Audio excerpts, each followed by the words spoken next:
Hello, everyone, and welcome to the Happiness Journey with Dr. Dan podcast, where every journey is worth living. My name is Dr. Dan, and I'm your host for today's episode. I'm a bilingual neurolinguistic programming and cognitive behavior psychotherapist specializing in anger management issues, both court-appointed and private, marriage counseling using the EFT method, dissociative disorders, narcissistic personality disorders, depression, anxiety, dream analysis, and also provide life, business, and retirement coaching support. I provide individual one-on-one session in both French or English, and also do group setting. If you need any assistance, reach out to DMB therapy and coaching services at 301-325-1550, and our website can be found at lifecoachddanamzallag.com. As this is our first recorded podcast of 2023, I'm very excited to have our 10th and last episode of season 13, a very special guest and life coach, Susie Hayes.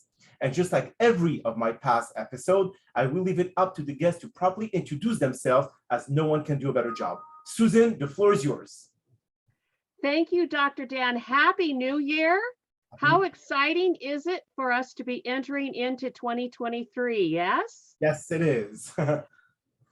So tell us a little bit about yourself, Susan, and also thank you so much for being the first guest of 2023. It is my honor. Well, I help people access internal resources they never knew they had in order to create what they never knew they could. And I do that through coaching, counseling, hypnosis, writing, and speaking. Wow, that's a lot to do. Okay. So what kind of big issues that people will experience in their lives, especially after this end of 2022? And as you know, with the pandemic, that really destroyed a lot of people mentally, physically, spiritually, financially, and so on and so forth. So how do you help them reboot their mindset? I think there are two aspects of that come to mind for me just as we're talking here today. One is that it is really important for us, even as we're anticipating going into a new year, to have an openness to discovering more of who we really are, what our resources are internally. And the other is to be willing to relinquish our fear and open ourselves up to the forces of love that are available to us for healing, for transformation, for comfort, for safety, and to know that that is there for us if we seek it and are open to it. So how do you seek that? If people are really kind of dealing with a lot of past emotions that have never really been resolved in their lives, how do you let them redirect their focus into something that can be productive for them instead of them lingering in misery? One of the things I think that is so very important for us to understand, and you know this certainly in your work, is that the transformation process, the change process, the ability to be able to move forward in our life, one of the things that is most important is that we must be willing to grieve. And we don't really talk about that much. But if we're going to let go of things that are not serving us, if we're going to make changes in our life, if we're going to open ourselves up to the vulnerability of change, we also have to be willing to say goodbye. We have to be willing to let go. We have to be willing to go through the grieving process to create change. And you and I both know that grieving is the most difficult human task that we face. Correct. And to the degree that we love, or the degree that we are attached, is the degree of our grief. Yes, and the pain can linger if we do not allow it to be able to accept it, because some people cannot accept the loss of a loved one, or especially during the pandemic, when those who actually passed away, may they all rest in peace, they never had family around them because of the pandemic. where they had to be able to see, at least say goodbye to them. So do you think the fact that there was no closure in saying goodbye to the loved one, this is why they let this pain linger for too long? I think that certainly has contributed to it. And honestly, I believe there are so many impactful factors of the pandemic that we're just beginning to understand in terms of the long-term ramifications. Mhm. And I would be cautious to say to anyone, you're holding on too long, or you're grieving too long, or you're resisting it. Where that perhaps might be true in terms of it's people are not picking up and moving forward in their life. I think that understanding that everybody's grief process is so personal Correct. and so individual, and some people are able to move through it with more grace than others. Mhm. And we need to just be able to find the support we need if we feel isolated in the grief, because it's really the isolation very often that causes people to get stuck in the grieving process, and we can. And one of the things that I think is important is the honoring of the loss and the pain, and that also realizing that the healing process is about being able to focus on what was good in those relationships, where the blessings were, where the joys were, where the good memories are. That's so important that we hold on to that and appreciate that, and allow ourselves to work through the messy process of grieving. Grieving isn't pretty, it isn't smooth, it isn't linear. It's difficult and messy and challenging, and we simply need to be able to know that it's okay to go through it, however we do that. So, okay, let's go and focus in the psychological aspect of grievance. And I know that this is something that a lot of our listeners, and thank God this year we surpassed the 1 million listeners for the happiness journey. So I'm very, very glad.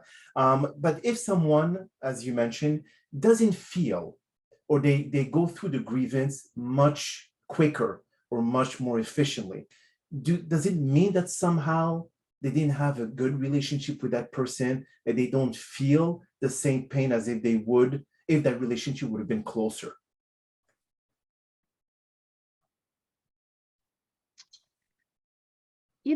That's an interesting question. And I have a memory that came to me as you were saying that, and that was of my father when my mother passed.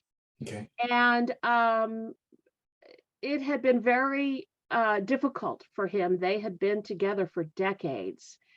And he grieved deeply when she passed. But he also started dating about a month after her passing. And my brothers were shocked. They were like, "What are you doing?" And he said, "I knew that if I just sat around in my pain, I would go crazy," is how he put it. Okay. And I also knew that that isn't what she would have wanted for me. She would have wanted me to have moved on with my life. Now, some people would not be able to take that kind of action so quickly. Correct. And it's really important for us to not judge people in that journey, right? Because we all have our own readiness of moving into something new. But I thought it took great courage, and it was very wise on his part, because he really cherished life and he wanted to live life, and he didn't want to get stuck in that isolation and grief. And it was several years before he actually remarried, but he knew that he needed to have companionship and interaction. And he began to step out in his life and meet people and do things that he hadn't done. And it was not an easy thing. He was in his 70s and he was single, and he hadn't dated since he was a very young man. So it was a really Exchange. challenging thing. It took great courage for him to do that.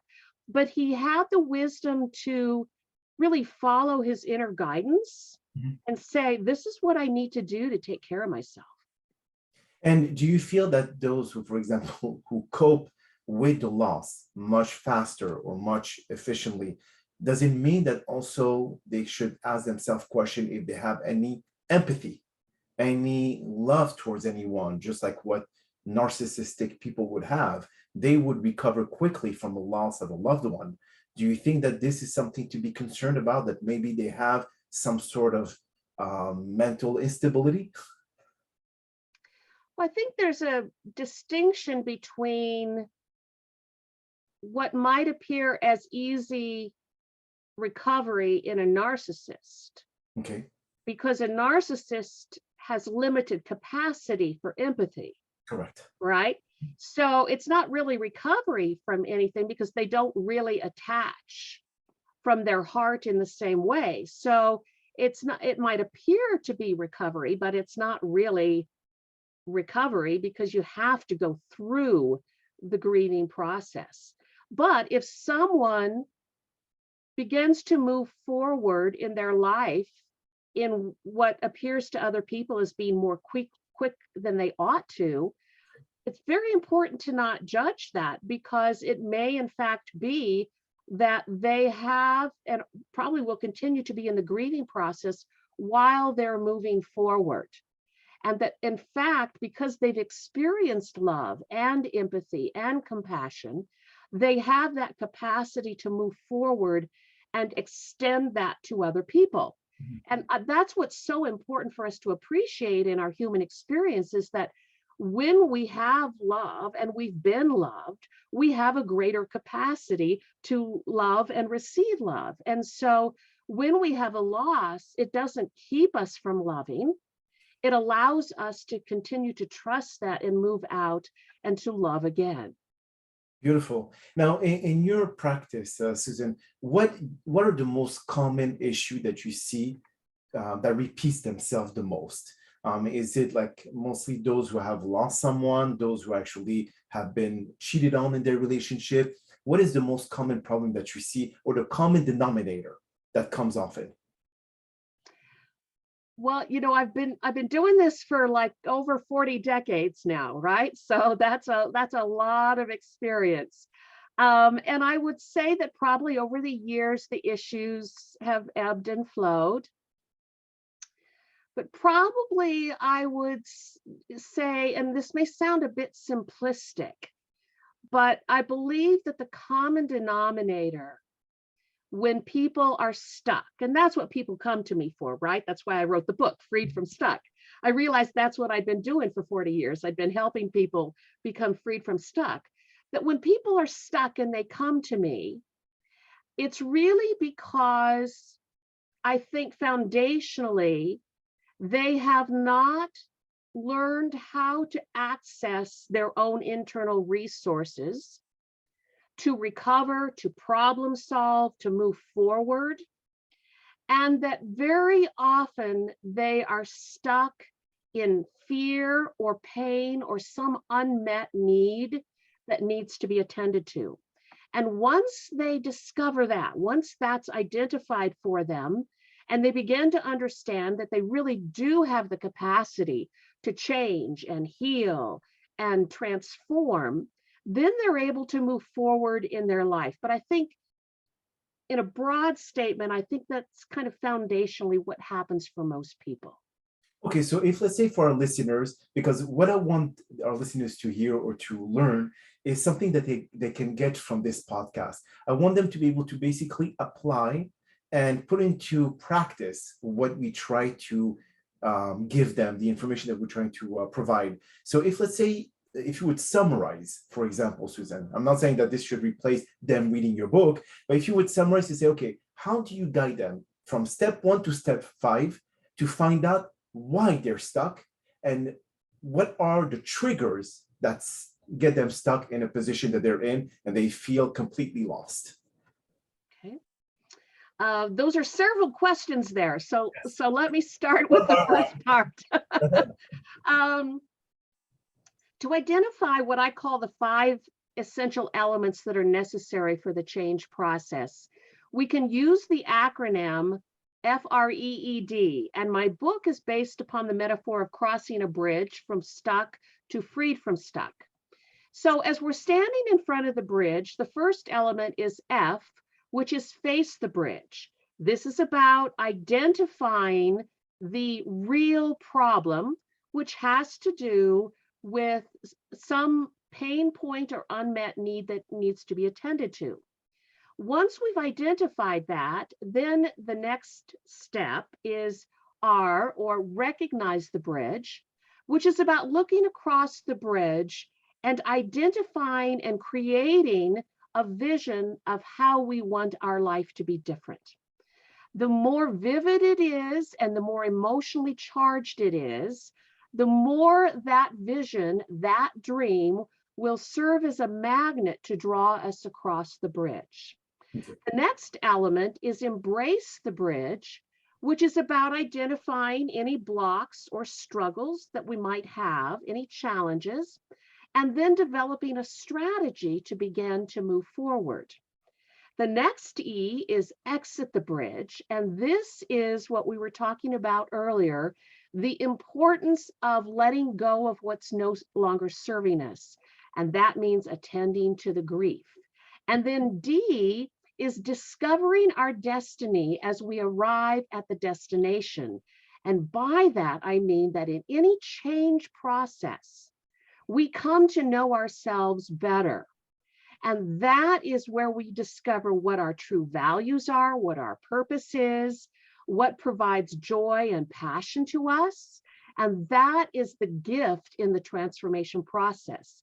And then, of course, we know, Dr. Dan, that every time we cross a bridge, there will always be another bridge and another bridge and another bridge. But if we come to understand that those elements are really important as a structure to be able to get through those places where we get stuck, we can use that to continue to cross those bridges. And in fact, they do get better because we are less afraid and we feel better equipped to move ourselves forward.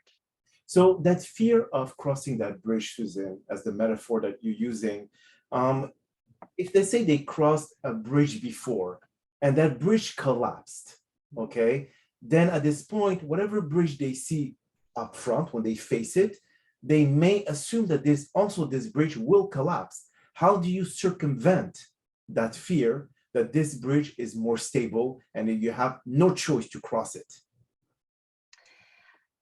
It's an interesting metaphor because what I would say is that part of what happens for us is that we don't appreciate that we have the capacity to create the bridge. In other words, we have the capacity to build a structure to get ourselves from one point to another. And the better we know how to do that, the more likely we are to make it to the other side without the bridge collapsing.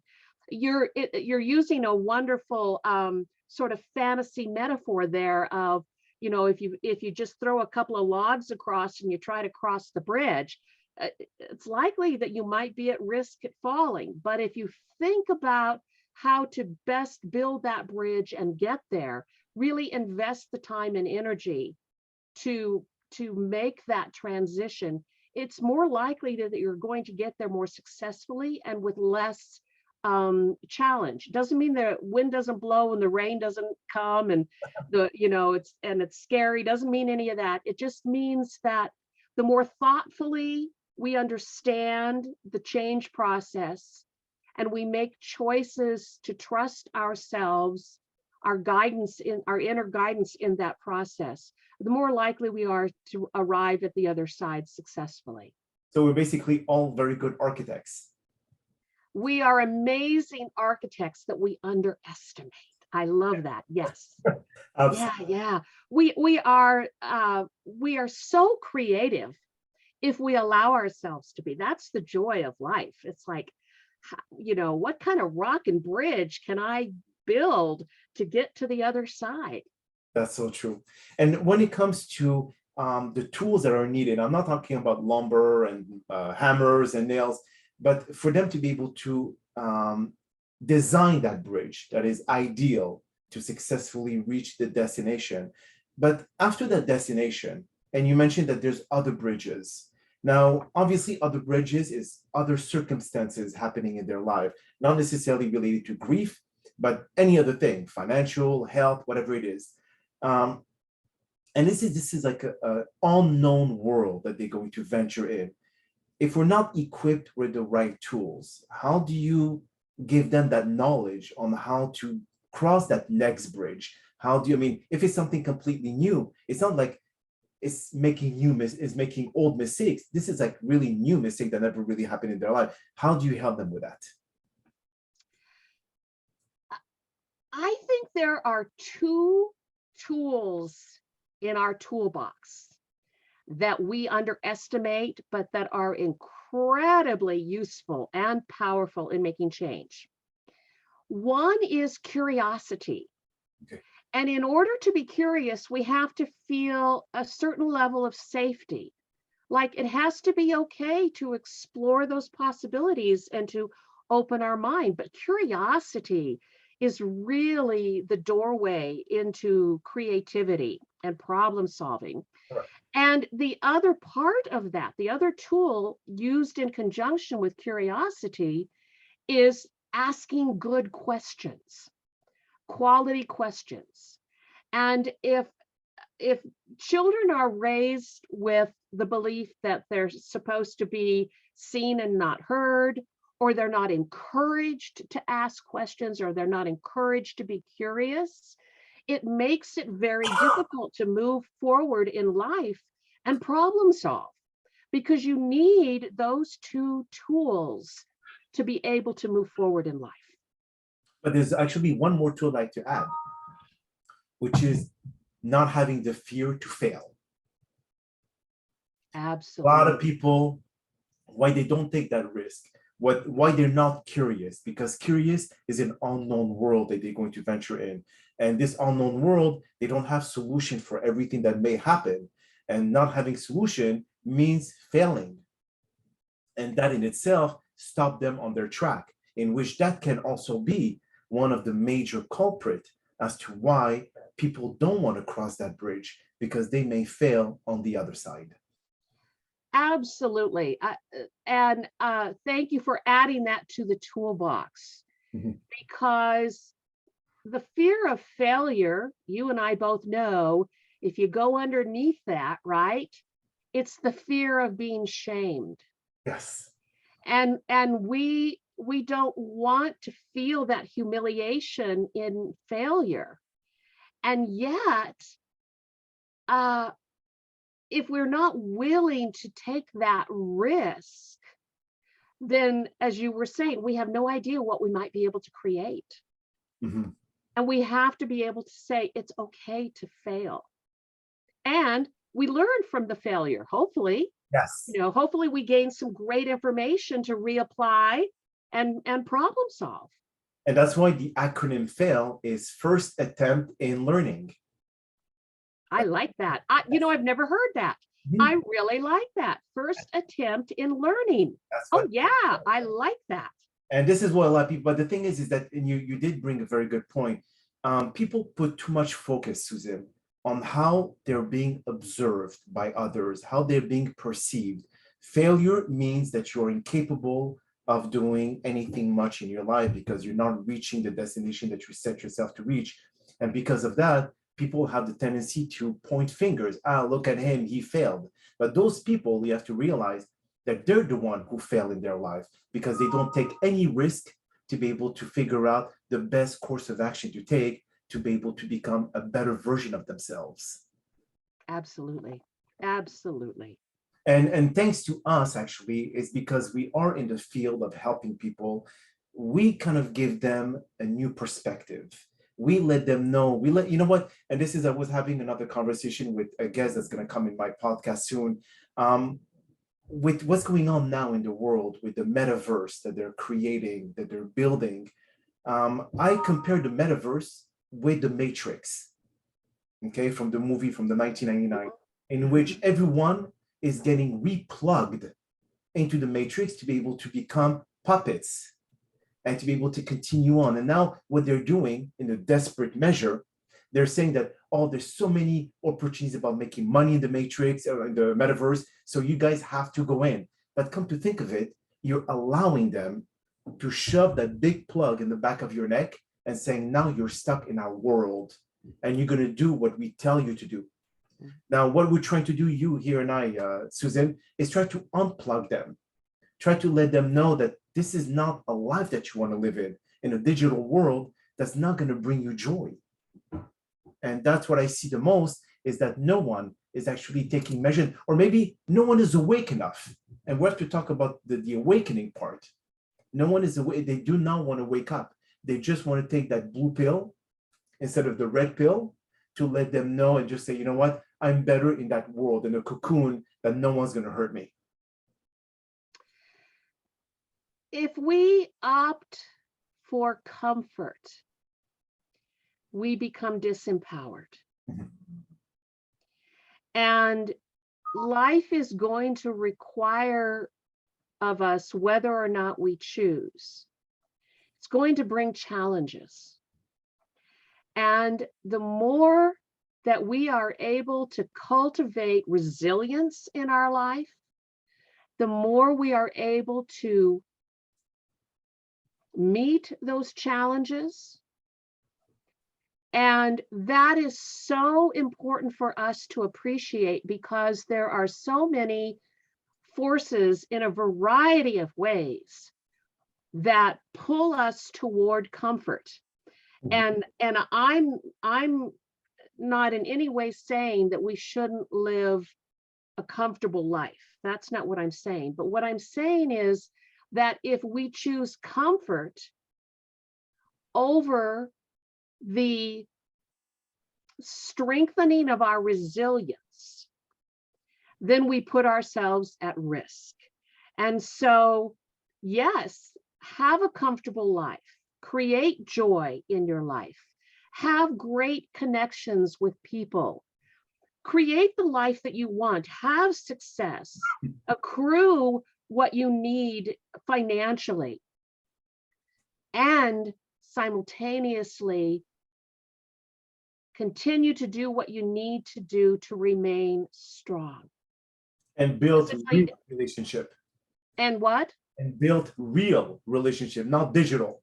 Absolutely. Authentic relationships, which is ironic because we're having a conversation, right?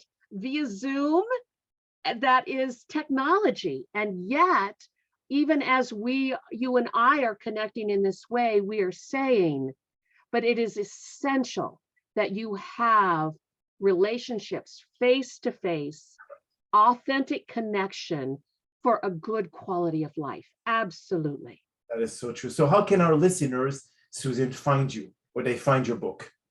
The easiest way, you can find my book on Amazon. You can go to my website, go to freedfromstuck.com, and you can find all kinds of great information there and how you can connect with me as well, if you like.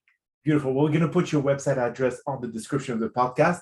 And on that note, that is all the time that we have for today's podcast. We really do appreciate you taking the time out of your very busy schedule, Suzanne, to join us. And thank you again for participating and inspiring our many listeners with your incredible story.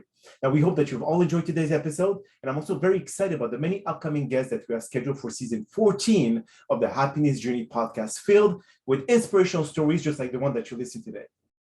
Here are some concluding words of wisdom.